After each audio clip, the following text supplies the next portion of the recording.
அஸ்ஸலாமு அலைக்கும் வரஹ்மத்துல்லாஹி வபரகாத்து. சூரத்துல் கௌசர் 2வது வசனம்.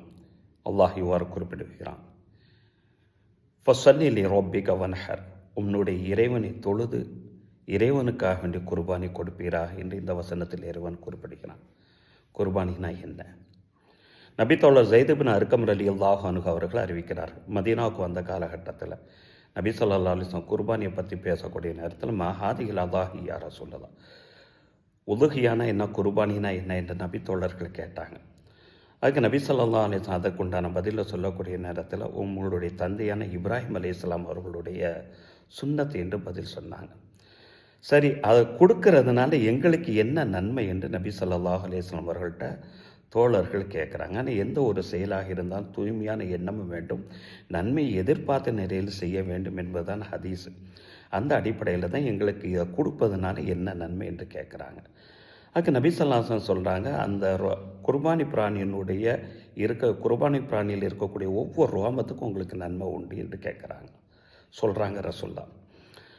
அப்போ நாங்கள் ரோமங்கள் அதிகம் உள்ள சூஃப் இந்த அந்த வகையான ஆடுகளை நாங்கள் கொடுக்கலாமா, அதுக்கு நன்மை உண்டுமா என கேட்கக்கூடிய நேரத்தில் ஆம் என்று சொல்லிவிட்டு, அந்த பிராணியில் இருக்கக்கூடிய ஒவ்வொரு ரோமத்துக்கும் உங்களுக்கு நன்மைகள் உண்டு என்று நபிகள் நாயகம் ஸல்லல்லாஹு அலைஹி வஸல்லம் அவங்க இந்த ஹதீஸில் குறிப்பிடுறாங்க.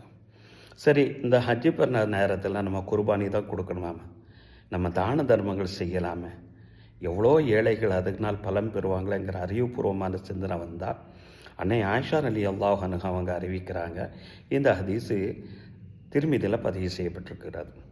நபி ஸல்லல்லாஹு அலைஹி வஸல்லம் அவங்க இவ்வாறு சொல்கிறாங்க, ஆதம்னுடைய மகன் இன்றைய நாளில் கொடுக்கக்கூடிய அமல்களில் மிக சிறந்த ஒரு அமல், இறைவனுக்கு ஏற்ற பிரியமான ஒரு அமல், அது குர்பானியை தவிர வேறு எதுவுமே கிடையாது. அதான் இஹ்ராக் தம், இரத்தத்தை அந்த நேரத்தை குர்பானி அறுத்து இரத்தத்தை ஓட்டுவதை தவிர வேறு எந்த அமலும் இறைவனுக்கு பிடித்தமான அமல் கிடையாது என்று நபிகள் நாயகம் ஸல்லல்லாஹு அலைஹி வஸல்லம் சொல்லிவிட்டு, நீங்கள் கொடுக்கக்கூடிய அந்த பிராணி அது மறுமை நாளில் உங்களுக்கு அதனுடைய கால் குழம்புகளுடனும் கொம்புகளுடனும் முடிகளுடனே அப்படி வரும் என்று நபி ஸல்லல்லாஹு அலைஹி வஸல்லம் இந்த இடத்துல சொல்லி தர்றாங்க. சரி, நம்மள நிறைய நபர்கள் வசதி வாய்ப்புகள் இருந்தும் குர்பானி கொடுக்காமல் இருப்பாங்க, முடியாத சூழ்நிலை வேற கொடுக்காமலே இருப்பாங்க. அவங்கள பற்றி ஒன்றான இப்னு மாஜாவில் வரக்கூடிய ஒரு ஹதீஸு, வஜத வசாத், யார் வசதி வாய்ப்புகளை பெற்று இருந்தும் பலம் யோதாகி குர்பானி கொடுக்கவில்லையோ அவர்கள் தொழுகும் இடத்தின் பக்கமே, அதாவது ஹஜ்ஜி பெருநா தொழுகையின் பக்கமே அவர்கள் வர வேண்டாம் என்றார்கள் நபிகள் நாயகம் ஸல்லல்லாஹு அலைஹி வஸல்லம். தாரகுத்தினில் வரக்கூடிய ஒரு ஹதீஸ், இந்த நாளில் நீ எவ்வளவுதான் தான தர்மங்கள் செய்தாலும் குர்பானியை விட சிறந்ததாக அமையாது என்றார்கள் நபி ஸல்லல்லாஹு அலைஹி வஸல்லம்.